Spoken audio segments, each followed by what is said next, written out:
We wanted to give you guys a chance to get some perspectives from different Americans on their opinions, their views, and their experience with them. So I will kind of just explain what's at the top. I put their names here. This is not Amanda. Amanda will come here, all right? Amanda is a social worker and also works for the Salvation Army Women's Shelter, and she will be coming in shortly. Ryo, not Amanda. Ryo is from an organization called CVHR. He's the executive director. Hal also works with that organization. She's one of the lawyers. Some of you, I think, might have. Did any of you come when she came in before? No, I think that were some other groups. Becky is a social worker, also volunteers at the Vonnegut Library, also volunteered at hospice, or worked for hospice. Worked for hospice in the past, and other volunteer experiences through college. And many of you have seen Jason, as he is a substitute teacher, works for the Navigators, and also has lots of different volunteer experience. Grab a chair from the teacher's lounge. So, we'll go ahead and we'll let each of them, Amanda, come on in. We'll let each of them explain a little bit about themselves, and then we're just going to open it up for questions. Does that sound good to you, Josh? Sounds great. So let's go ahead. Jason, can we start with you and come down this way? Just give a little quick bio, sure. Who you are, type of thing. Yeah, so many of you know who I am already, but my name is Jason Doddridge, and I work for the Navigators, which is a Christian ministry. Right now I work at IUPUI. I work closely with the university in helping international students to kind of get used to life in the USA. We do a lot of things through that organization. I have many volunteer experiences over the years. I just got back on Saturday from El Salvador. Some of you, I don't know, you might even know where El Salvador is. Do you know where El Salvador is? No. In Central America? Okay. And did a medical missions trip. We went to a church and we set up a clinic there so people could come and get free health care. Maybe I'll have a chance to talk more about that in a few minutes. But I've done a lot of things here locally as well. Worked with the Midwest Food Bank, WeWa Mission, Shepherd Community Centers, a lot of different things. I'm married. I have 2 little girls, 3 years old and 1 year old. And I'll leave it at that. I'm Becky Graham, and I'm a social worker. Right now I work part-time at St. Francis Hospital in the Women and Children's Department. But as a social worker, throughout my career, I've done a lot of working for nonprofits. I've worked in hospice, I've worked in adoption, worked in mental health. And also when I was in college, I did a lot of volunteer work, which kind of led me to want to be a social worker. So I volunteered at a soup kitchen, a domestic violence shelter, an after-school program for kids at a community center, a juvenile detention center, which was interesting. I went to Ball State for my undergrad. But now, because I work so much with people in my job and dealing with people's problems, I want to do volunteer work that's more fun. So I volunteer at the Kurt Vonnegut Memorial Library. And Kurt Vonnegut, some of you might know, is a famous author from Indiana. And so the library really tries to promote writing and arts and new authors and new writers, and they have a lot of different events and activities. And I also volunteer, I usher at the Phoenix Theater, which puts on plays, and it's a nice free way to see a play. All you have to do is hand out a program and say, go in here. So that's pretty nice. And I'm married, and I have a daughter who is 13 months old. Good. Hi, my name is Hawa. I work for Center for Victim and Human Rights, and this which is will introduce a little bit more. But it's a non-profit organization providing free legal service to the people who are victims of crime. A lot of our clients are women, victims of domestic violence. So we provide them legal services, and we work with a lot of volunteers too. As a non-profit organization, we rely heavily on the people who volunteer that time. Well, I don't need to say anything outside of it. I'm Ryo Krishnaya. I'm the executive director and the founder for the Center for Victim and Human Rights. As Hal said, we provide legal services to victims of crime. A although we focus a lot on domestic violence, that's not our only focus. We work with victims from across the spectrum, including some people who are seeking political asylum. So we've done that as well. Prior to this, I was a prosecutor in Illinois, where I prosecuted domestic violence cases and sexual assault cases. And prior to that, I was a police officer in Lafayette, Indiana.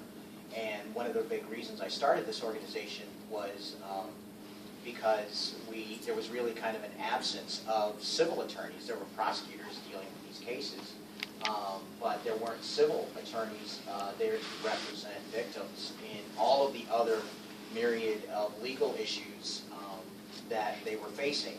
So I thought, well, I'll take what I know from that side and I'll apply it over on this side. And so 7 years ago, we started the organization, and Hal has been with me for 5. And in fact, Hal started as a law clerk in which she was volunteering, and so did my other staff attorney, Jess.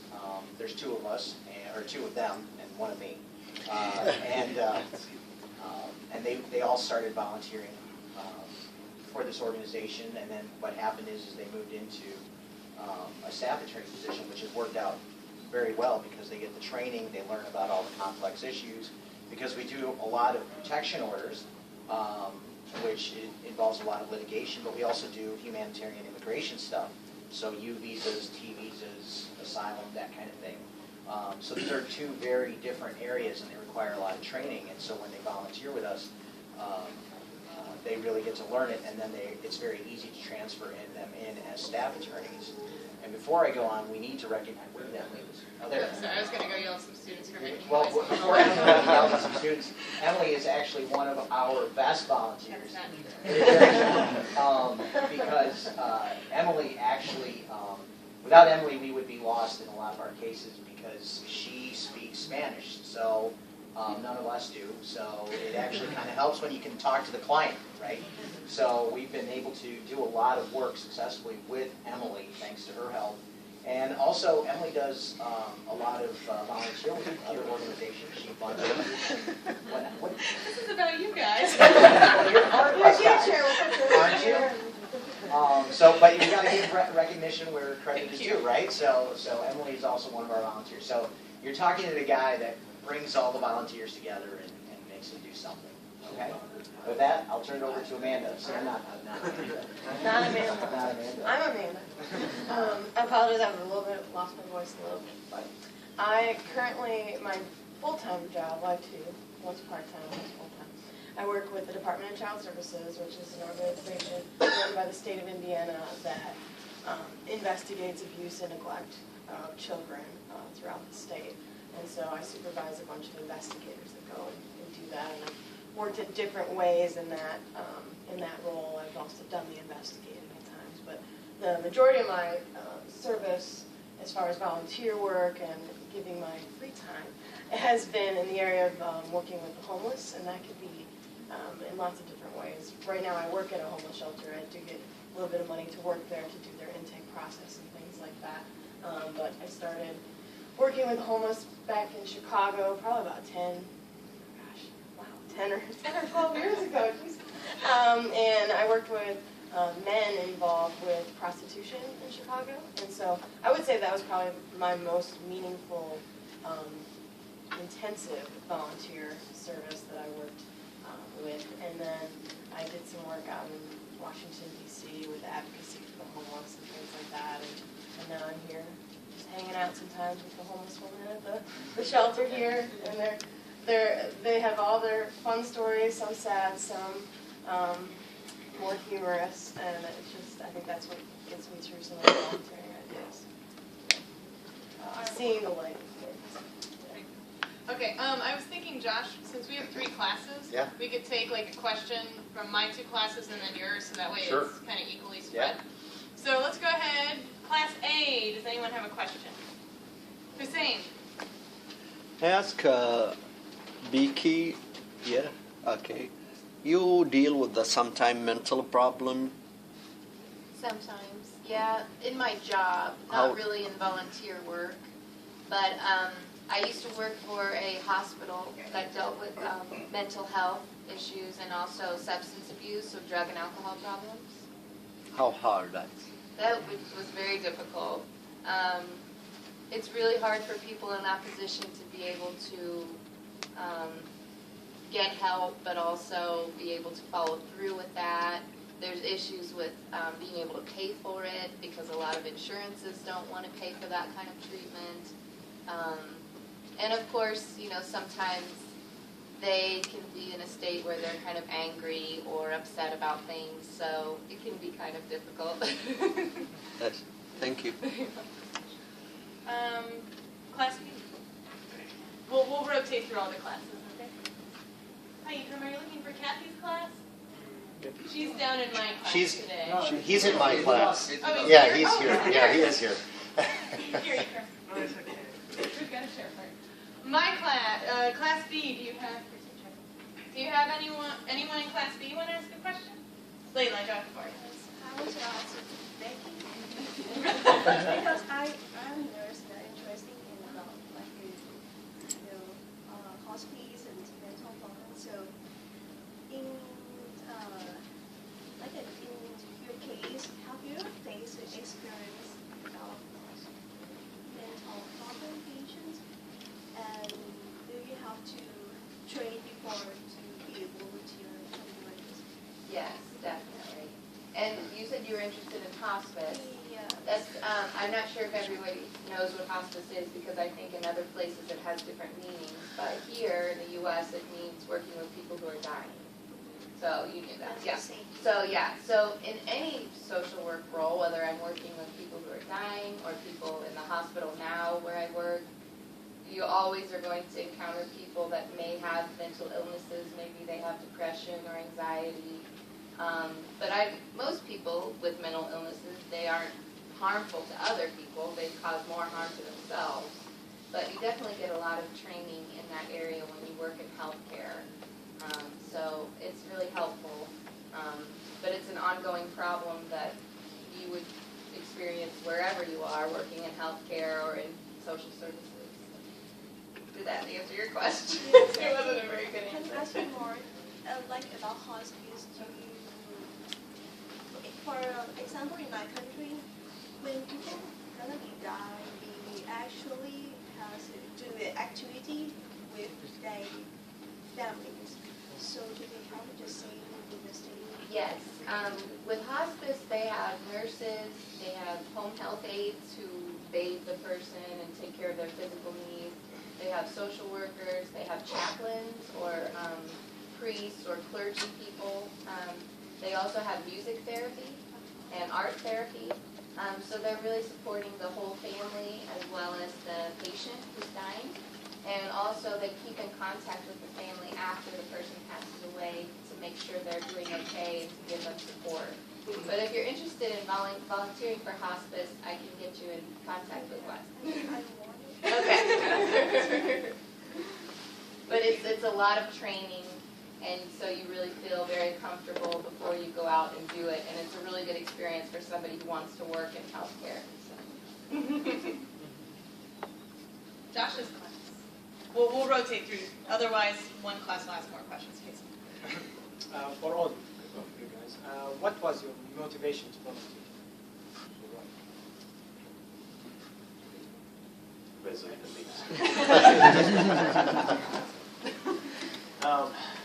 a lot of motivations to volunteer, I think. When I first started volunteering, even when I was in college, the motivation was just simply I wanted to help people. And after you do a little bit of volunteering and you experience it, you really enjoy it, and you want to do it again. And so that was probably my initial motivation. Now, I'd say through the years, what has kept me volunteering is I work for a Christian ministry, and honestly, it's my Christian faith. I feel like God has treated me in a way that I don't deserve, and so I want to treat others in a very gracious and loving way, and that's my motivation. So there's a lot of things that go into that. One more that I'll mention, another motivation. A lot of you know that I lived overseas for 3 years as well. I lived in Japan, And when I went there, I didn't know the language. I was like a little baby in Japan. Really, I couldn't do anything. And so many people helped me and my wife. And they just treated us in a very gracious way. And so that's why I do a lot of work with international students now, is that I understand when people come over, I've been somewhat through that experience of living in a different country and feeling like a baby, feeling like there's certain things that you need help with. So that would be another motivation as well. I don't know. I just feel like it's something I wanted to do, try to help other people as best I could. And through volunteering, I decided to become a social worker because that was the kind of work that I felt like I had that strength.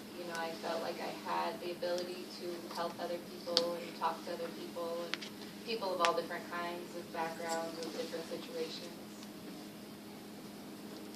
I came here as an international student too. I think volunteer is a good opportunity for every student just to explore their interest and also to meet people outside of your school.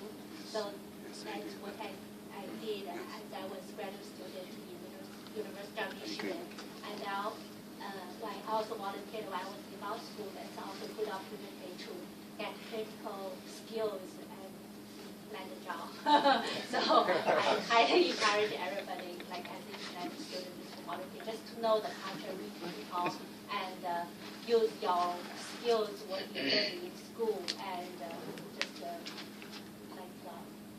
get the experience too. So mine story is a little similar to what you've heard, but basically I've had excellent family. My parents always encouraged doing some volunteer, some community service type work.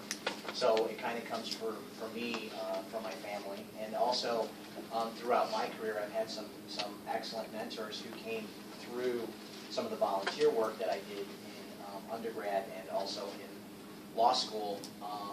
So I kind of feel like if I'm going to pay it back, then the best thing I can do is to volunteer work, do good work in that respect.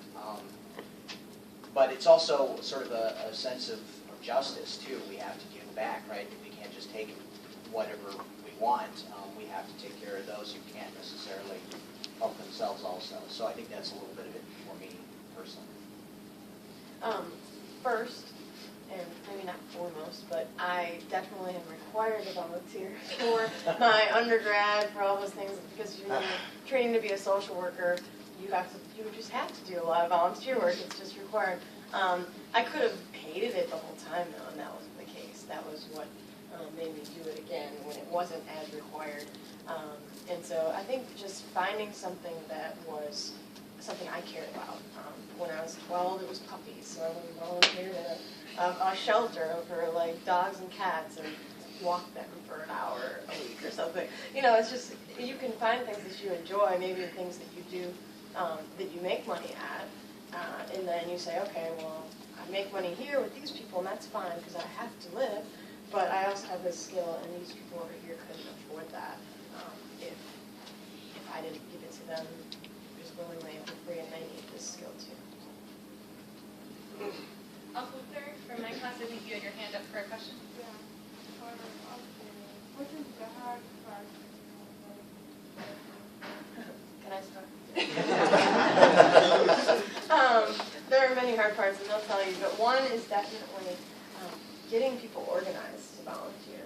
I think that's a thing to be aware of when you're going to try and volunteer, is sometimes people don't know what to do with you when you want to come and volunteer, but keep trying, because sometimes they don't get volunteers, and it's new for them, and they don't know where to put them, but if they keep coming, we'll find a place to put volunteers. I think it's two things. One is from the volunteer side, sometimes you work with a lot of people who don't understand what you're giving up to be there, to give them your time and your effort. So sometimes it feels like it might be thankless, but it's not. Those are the people who need the help the most, actually, it turns out. From the other side of it, from the perspective of running an organization and using volunteers, one of the hardest part is when you get great volunteers and if they ever decide to leave you, then you find that there's a huge vacuum that is left, and it's very, very difficult to plan for that. So what I have found actually personally is that a lot of the volunteers that I have worked with, alongside with, and that I have recruited are some of the brightest and most caring people you'll ever find. And you want to associate with them, and then, but you know, like everything in life, things change, and people leave, and people move on, and that's how it is. But but that's a very difficult thing to deal with. All right, with that being said, I think a volunteer is, for me, it's important from something you have passion for and you truly are interested in, because you know you volunteer your free time. Sometimes you have to sacrifice the time with your family or hang out with friends to do this volunteer. If you don't really care about it, it's hard to fake interest, especially for a long time. And I think so it's important you found this work, and even though it's volunteer, you don't get paid, but it's really because you want to do it, you want to make a commitment, you want to show you're committed and you can do a good work, because you know, lead to other things, you can meet different people, you really help people, people really appreciate your work. I think it's also my experience working with a lot of volunteers. Like as an organization, we use a lot of volunteers. We really appreciate they put their time and into it. But sometimes, if you don't follow through, it's hard to rely on you. Then, like sometimes we just don't want to use volunteers. If sometimes you show up, sometimes you don't. It's very hard for us. I think I was going to say, if you're volunteering in a situation like at CVHR or a homeless shelter where people have gone through such horrible experiences and have had such difficult lives, and sometimes you can't help but take that home with you and feel sad about that, and you know, but it helps you feel lucky to have the life that you have and the opportunities that you've had, but it can be very hard to not let that affect you emotionally. Yeah, I think everybody covered it mostly, but yeah, I just affirm as well, you know, it is a time commitment too, and emotional energy and physical energy that you put into it can leave you feeling tired a lot of the time. But I would say just one thing to encourage you is find something that you're passionate about, because when you do something that you're really interested in doing, and you're doing volunteer work in that area, you know, a lot of times you actually get energy from it. So, you know, last week I was in El Salvador for a week, and we had just a crazy busy schedule, and I didn't get a lot of sleep last week. And so a lot of people ask me, hey, aren't you just dead tired? And honestly, I'm not. It was very energizing for me. So it's important to find something where you can get energy from it as well. And that's a good way to know, okay, this is something that I'm really interested in. I want to what's the role in your job? I mean, what's the most important thing that you appreciate?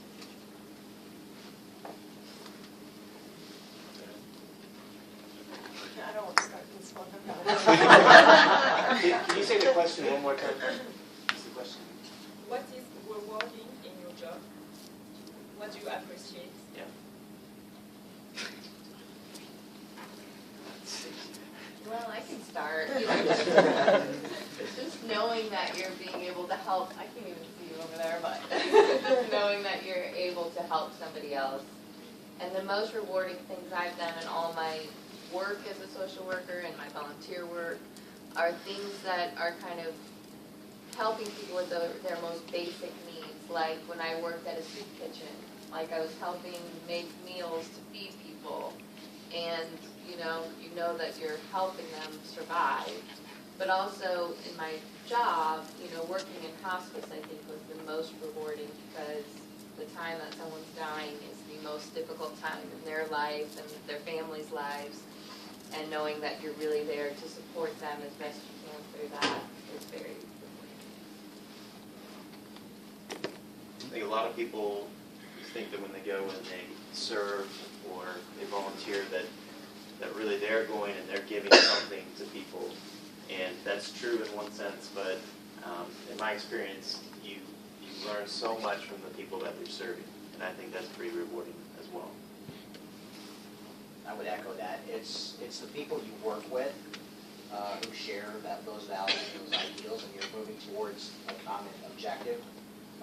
That's very rewarding, and I think it's also what you learn from being in that role. These are experiences you just can't get anywhere else. And so you learn a lot about people, you learn a lot about yourself, also what you can and can't do in terms of your own ability to solve problems, because when you're volunteering, you don't always have the resources. I mean, every organization you work with doesn't always have the resources to solve every problem. So it forces you to be creative and to really think outside of the box. So you really don't get that anywhere else. So that's one of the other pieces to it. I think learning is what I find most rewarding when I volunteers. Learning new things, learning about different people, experiencing a new problem, a new thing that doesn't make me very comfortable. And of course, when you're uncomfortable, that's not the greatest. But once you get through it, you're like, oh wow, I did that. And I really enjoy learning new things about people I work with. I think I feel rewarding is like when I truly feel like I help the clients, and then like winning a case, and like in the field I work with, in the legal system, a lot of times you don't have the attorney, and you feel like you really don't know, because the legal system is complicated. A lot of clients feel like they don't know what they're doing. They just feel like because they don't have money, so they're going, like the other party just going to walk all over them. And so when you really help to provide the need your help, and you can show to the other party, it doesn't matter this person has no money, you still have no right to take advantage of those people. So it's really powerful thing, and then can a lot of times give clients a sense of, people do care, and so give them a sense of empowerment. So hopefully get them into a better place. Yes. Josh is the last. Anyone else? Yes. I just would like to ask guys, how do you manage your time when trying to as well volunteering? I'm sorry, I didn't hear the question. How do you manage your time? Manage your time? Yeah, quite Yeah, I don't sleep. Fun life. It's a lot of caffeine that's keeping it. Sometimes better than others. And what do you do with your personal life? How do you live? Well, along those lines, I don't think I have a personal life, because this is my life. I enjoy what I do, so I'm always sort of doing this. But you end up, you just have to find that balance, because you have families and you have friends and you have other activities. For me, it's just, at some point you have to turn off the computer and go home, and you have to walk away from it. And you've heard some people talk about that you carry the burden of whatever that emotional situation is, and the difficulty of that other person. If you don't find that outlet, then you can't do this work. You can only do it for a while, but then you just burn out. So I don't know that I have a good answer. I mean, it's one of those things that you try different things, different hobbies, different activities, and that's what you try to do. But you do have to break away from it a little bit, because otherwise you can't be good at it also. I was just going to say that I think it's important if you're volunteering in a situation where it is very, you're working with people who have gone through difficult experiences and it's very emotional, that you have good support from the organization where you're volunteering. So the people that you're working with, or the people that work there, are people you can talk to about what you're going through and what you've heard and experienced. That can help, you maybe feel a little bit of relief. But for me personally, I just had a baby a little over a year ago, and I really don't have a lot of time to volunteer right now, and I feel bad about that. But also, it's okay to say no, and I also know that there'll be times in the future where I will have more time to volunteer.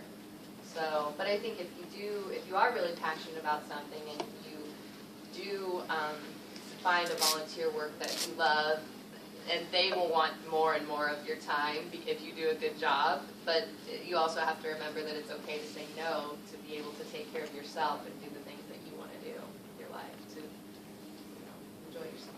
FYI, that's not okay to say no.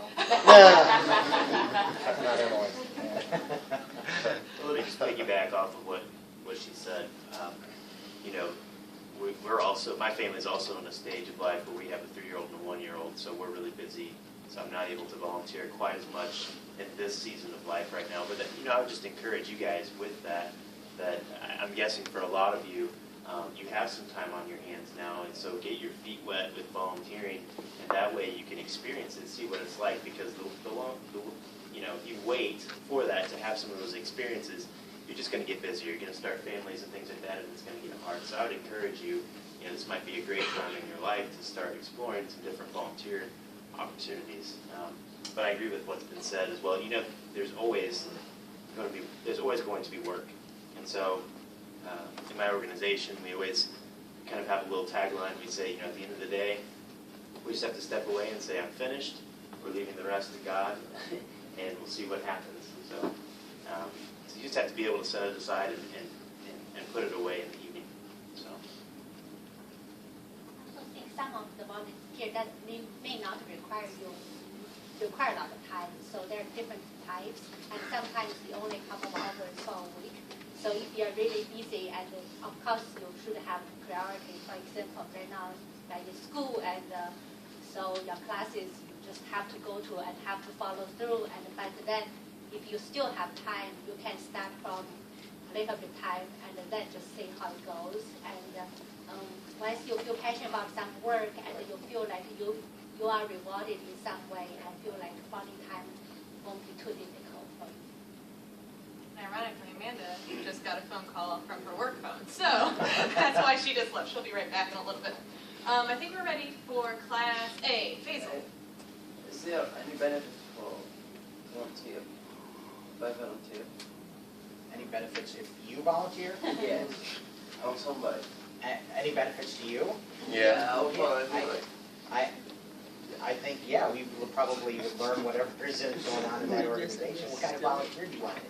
It's a great question, actually. What kind of volunteer work do you want to do? Like healthcare or Healthcare? Yeah. So we're legal, so we're probably not going to help. Unless someone drops and you know some CPR. Maybe we'll call you over, but I think you got healthcare down here. I always put my volunteer work on my resume, or my CV, whatever you call it, because it shows that you want to give back to the community and you want to help other people, but it also shows that you have experience. Even if it's not paid experience, it still means something to a potential employer. So just from that perspective, and also like we talked about before, kind of exploring different things you want to do. Like she talked about doing hospice volunteering. Well, she might decide that she doesn't want to do hospice when she becomes a nurse, or she might decide that she does, So just kind of looking at different areas of healthcare that you might want to do when you're finished with your schooling. Ironically, we actually did resumes this month. So those of you who had no work experience, you can put this as experience. Yes. And then it doesn't look like you don't have any experience in your life. Actually, I'll let you go ahead, Jason. I'm sorry. You had anything to add to Okay. that? Well, I was just going to say, I think another thing too is you really learn what your gifts are. You learn the things that you're good at, and maybe in some normal work settings or student settings, maybe you don't have a chance to explore some of those gifts. And when you volunteer, you're doing some things maybe that you're not normally used to doing, but you might find something that, oh wow, I really enjoy doing that, or I'm gifted in that. So I think that's helpful too. I know that when I look at resumes, if I'm going to hire somebody, if there's no volunteer work on there, it's a little bit harder for me to figure out why they want to be where we are, because there's no connection. I mean, even if the volunteer work doesn't exactly match what we do, at least I know there's that spirit of wanting to give back to the community that's kind of important. So, I mean, that's a very important point to put it on your resume. Class B. Sana. What was your first feeling when you did the first volunteer work? I'm very interested in volunteer work, and how can I begin or start? so the very first volunteer work that I did was in undergrad. I did Big Brothers Big Sisters, which is where they match a little kid with you, and you're supposed to show them how to do the right thing.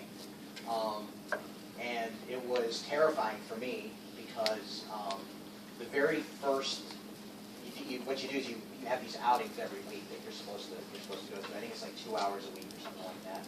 And the very first time we had our outing, and then at 2 o'clock in the morning after that outing, there was a knock on my apartment door. And I mean, I was in college when I had roommates, and the kid's stepdad said, "You know what? You just take him," and threw the kid into my apartment and walked off. So that was terrifying. But you know, it got better after it did. But we've actually kept in touch, and we still meet at least once a month. And he's now in his 30s and has his own kid. So that's kind of where it started. But you know, it works out. It's okay in the end. The first volunteer, I was trying to think where the first place I volunteered, but I guess technically I used to work at camps for kids in the summer, and I got paid very little to do that. But then we had 1 week where we did completely for free, and we went down to West Virginia in an area, they call it the Howlers, and it's a very poor area of like Appalachia, and you know, these kids, most of them never leave their town, and that's all they know, and it's a coal mining town, which I don't know if you know much about coal mining, but it can be a very difficult job to have as a person for your health, for your well-being, all those things, but it was more that that's how they made money there. And so I think the most memorable thing I remember is I was like, wow, like if we didn't come and do this, like no one ever would. Like if we didn't spend our time, because no one wants to spend money to go to this place to begin with, because the people that are there, a lot of them would like to get out of it. And so I think that was probably, and has continued to be one of the most beautiful things. I first volunteered when I was a student at the University of Michigan, and also did usher for theater, so you can see a free concert and a free movie and all those things. It's really nice. I think you can start. It may be a little different when you were a student and when you come like campus, because you can talk with other students, find opportunities.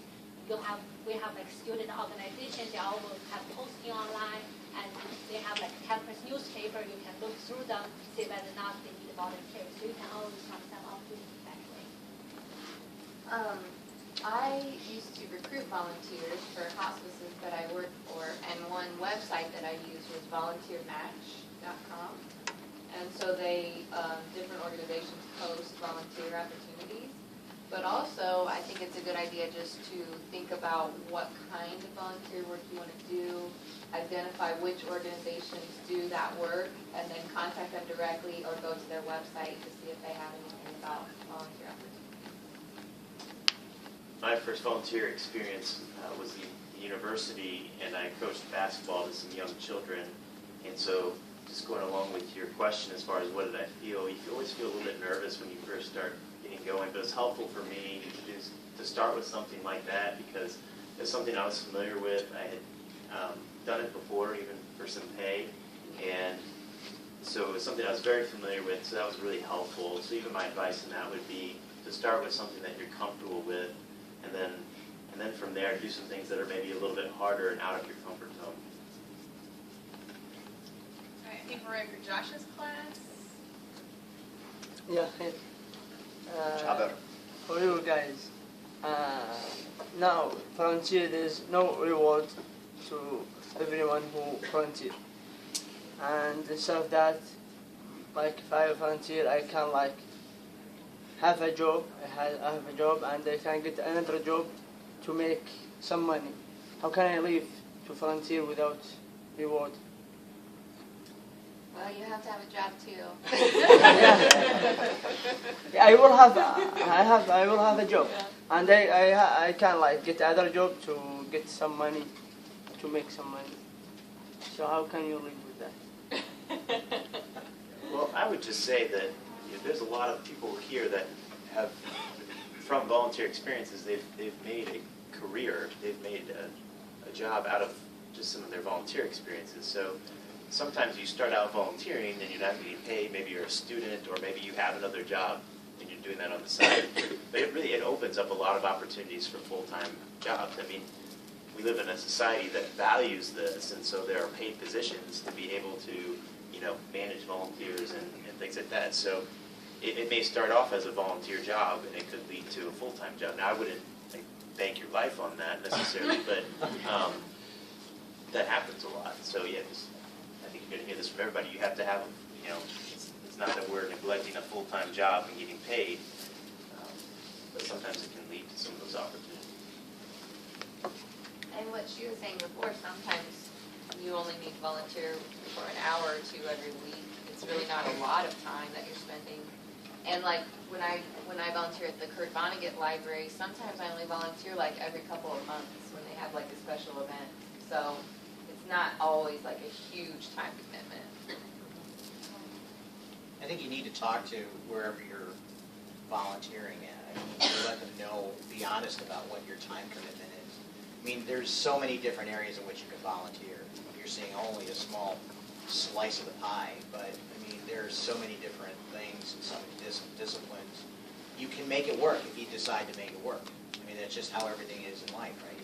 You make that decision, and I think also be honest with who you're volunteering with and say, you know what, I can only do evenings, or I can only do weekends, and I can only do a couple hours. You know, if they know that up front, they can work with you. So, I mean, where there's a will, there's a way, right? So, I think that's it. Done? Yeah. All right, I think we're ready for Class A. Abdulaziz, that's how you're going to. Do you like guys to volunteer outside the USA? Where and why? And have you ever lose your temper when you volunteer? What was the first part of your question? Where? First part of your question, what was that? Do you like to volunteer outside the USA? Outside. Oh, okay. And where and why? I have once. I went to the Dominican Republic, and we went to a village where they needed a school, and they needed a community meeting center. They used it as a church as well. And we worked with this one specific village, and we brought the materials there, and they helped build this structure so they could meet in it while for our youth and evening. And I do like volunteering outside of the United States. Where my philosophy that has gone has been, okay, am I doing more of a help or a hurt if I'm volunteering outside of the United States? Because I've had experiences, or I've heard of experiences where I personally was like, are we really helping this person? Are we telling them what they should do? And so I think it's valuable, and I think it's a good thing as long as the people that are being served and the people that are being assisted outside the United States are really taking a big part in that as well, the local programs. But I like it. Just since you said that, there's a great book that's called When Helping Hurts. It's a great book that talks about serving overseas, things like that, and when it can actually be a harm and not be helpful to the people there. I don't want to sidetrack on that, but I wanted to mention that. I think he also asked if you ever lost your temper.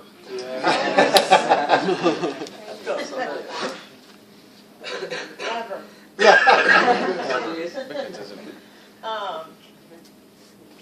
Yes, but I will say it was usually more with my coworkers or my co-volunteers than with the people that I served. Because of whatever else, sometimes it can get stressful in that environment, and everyone has their own idea of how things should be done, and I tend to have my idea of how they should be done too, and then later I find out, oh, maybe that was better. Or, yes, I was right about that. So I think that tends to be more of the place where I have historically lost my temper in volunteering. So if I understand, your questions are two. One is, have you volunteered outside the United States? And two, have I lost my temper? Well, yeah, I mean, the day is still young.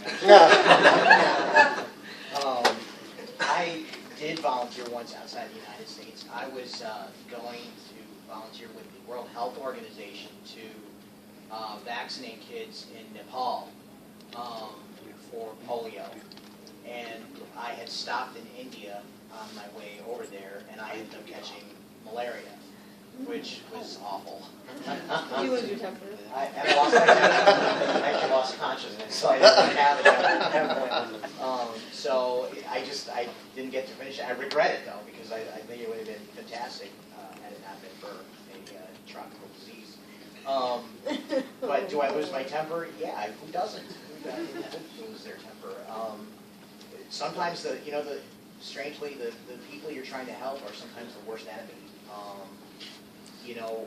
It's not uncommon for people to have expectations about what service they're going to get in that organization, and sometimes their expectations don't match what exactly you can do, what the scope of what you can do.